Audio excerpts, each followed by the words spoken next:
Back in the 90s, if you wanted a cordless power tool, your only option was pretty much ni-cad powered. There was no lithium ion powered tools.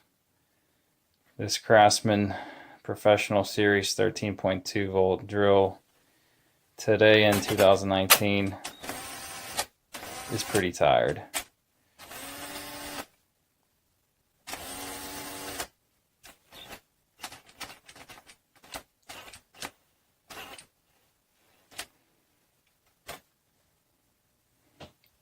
The main issue with old ni-cad batteries is typically they won't charge.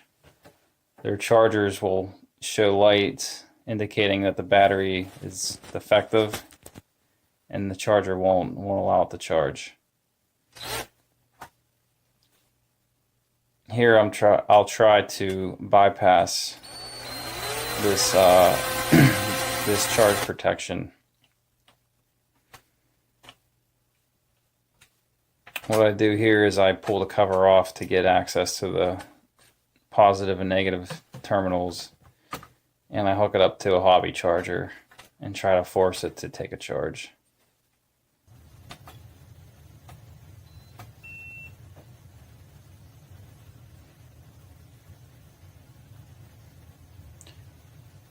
This does allow it to take a charge, but as you can see on the screen there, it didn't take very much of a charge.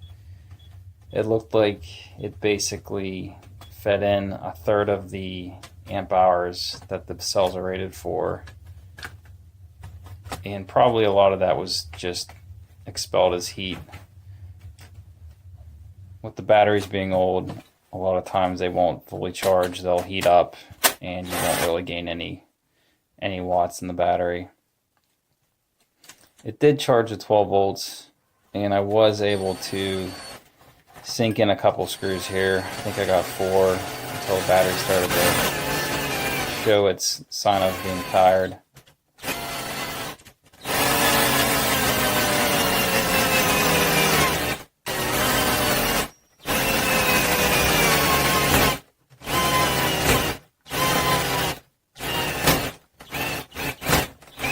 And after putting 4 screws in, I could only get 2 of them back out before the battery was completely dead.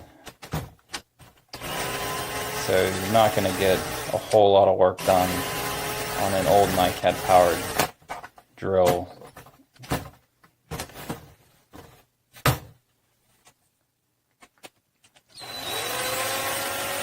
So the first step in replacing the cells is to obviously remove the cover to get access to the old cells. And these tools typically are a long series group. I believe this one is 11 cells in series. And the only battery you'll need off of this group is the one with the contact posts.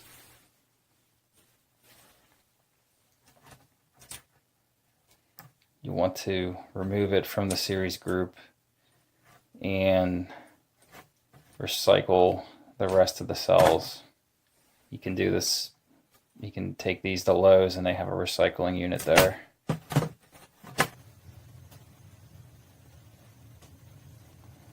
So on this battery there's 3 posts, and my first mistake that I'll make here is I remove the center post.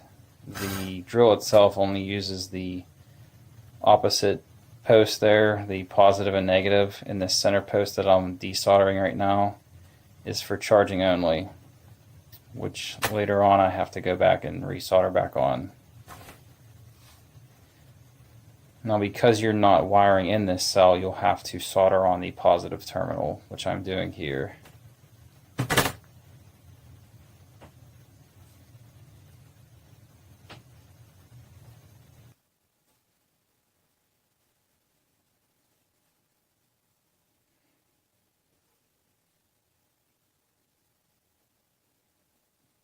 Once you make sure that it's securely soldered, you want to route it down and away from the contacts themselves. And what I do here is I put some tape on it, some Kapton tape. It's to keep it in place. And then you can test fit it in the cap of the cell, or the cap of the battery.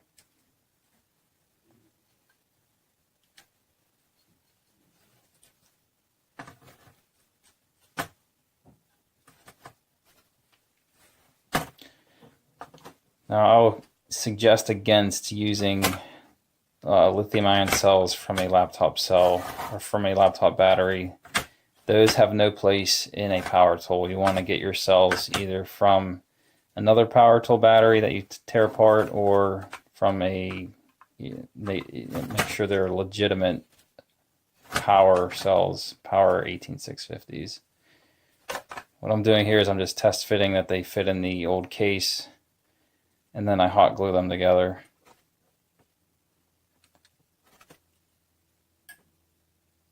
The hot glue is good if you make mistakes. It's easy to pull back apart. It's easy to heat up and remove. To add more, I tend to use it quite a bit.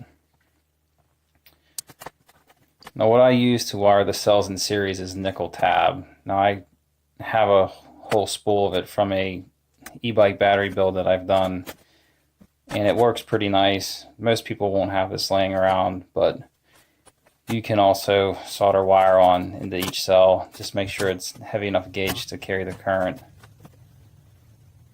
What I'm using here to solder these cells is I tried to make a spot welder for the nickel strip, which failed to work. It would not spot weld, but what it would do is melt solder. So I basically use it as a instant soldering iron. I cut small pieces of solder and stuff them underneath the nickel strip and use it to melt it. It works pretty well.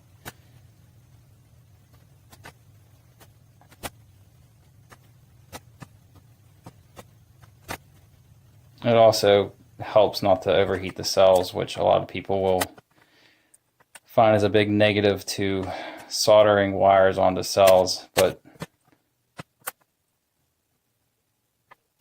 to purchase a legitimate spot welder is fairly expensive. I think they're several $100s. I purchased my BMS from AliExpress. I recommend buying a 100 amp BMS if possible. They're available in 3, 4, and 5S configurations. They're pretty inexpensive from AliExpress. You can usually get them for under $5. The reason I suggest 100 amp is I've wired in 25 amp BMSs and had the drill initial current drop pop the overamperage protection and basically make the drill useless.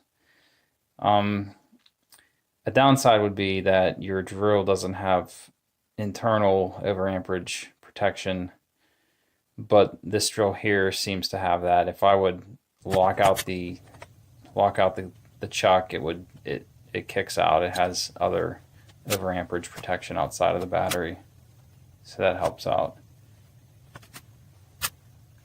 What I do here is I hot glue the BMS onto the battery itself, and then I finish up the soldering. The BMSs themselves are negative controlled, so your negative terminal solders directly onto the BMS from the battery.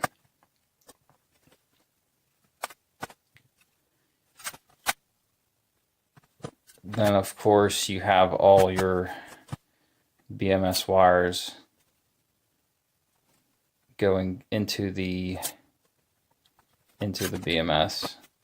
The positive terminal solders directly onto that positive post for the battery, since it's outside of the BMS's control.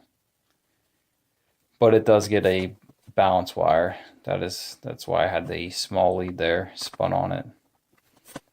One problem I had with this cheap AliExpress sourced BMS was the lacquer put on the BMS itself was really thick, and every time I tried to solder the tiny contacts for the balance leads, the lacquer would run over top of the contact pad, and I had to wipe it away and try several times. But Eventually you can clean it up enough to get the balance leads to stick to it.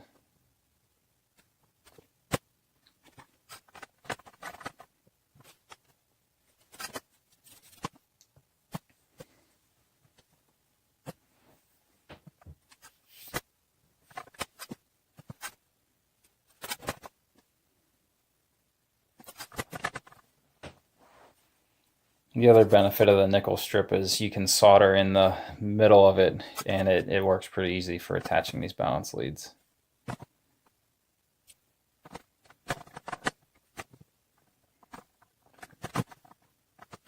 And the last wire that I connect, which is where I make my big mistake, is here. I connect the negative post of the battery, or the negative contact post, to the drill to 2 spots on the BMS. And the battery works, but later on you'll see that it won't charge.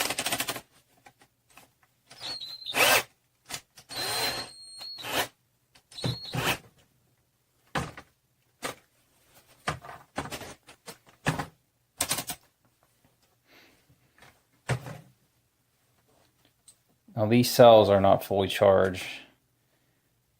This complete pack should be 16.8, around 16.8 if fully charged. And it's well below that. The ni-cad charger has plenty of voltage to raise it up to the 16.8 volts. As you can see there, it's almost 26 volts. But when I put the battery in, it gives me a green light saying that the battery is charged, which I know it is not. And this is when I realized that I needed to keep that center pin connected.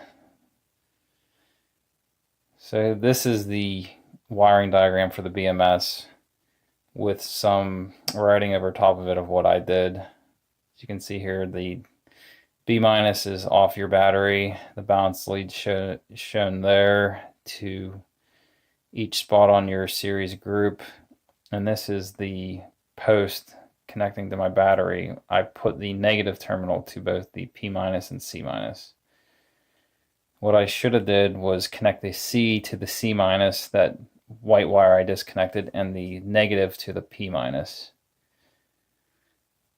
So because I didn't do this, I have to go back and desolder the battery or the post from the BMS and resolder in that white wire I removed, and then reconnect everything as it's shown here.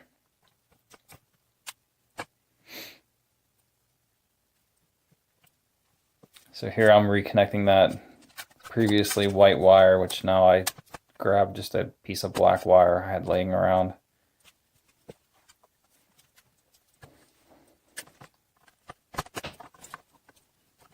This time I don't take as much care routing the wires. I kind of just stuff them in there.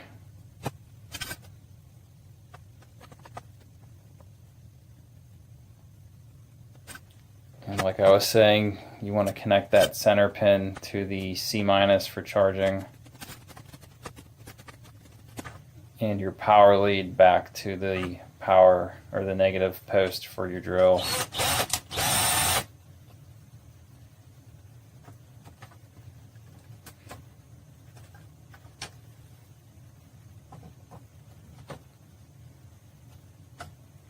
And you can see it's charging now. We got a red light, which indicates that it's charging.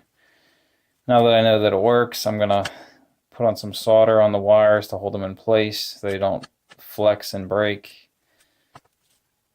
A lot of times when you solder wires, if they have some movement in them, the solder makes them brittle, and if they flex enough, they can break.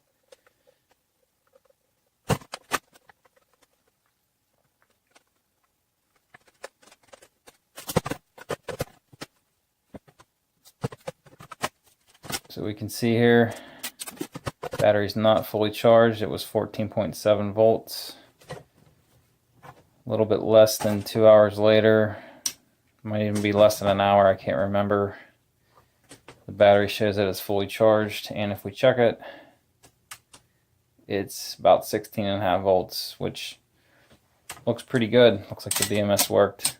Shut the charger off, it did never charge the battery. Everything seems like it worked.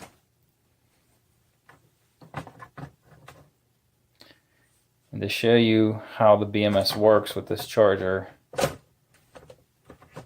you place the battery in, it shows that it's charging, and you see the green light start to flicker. So the BMS is kicking the charger out, and it will continue to do this until the BMS holds the charge protection out.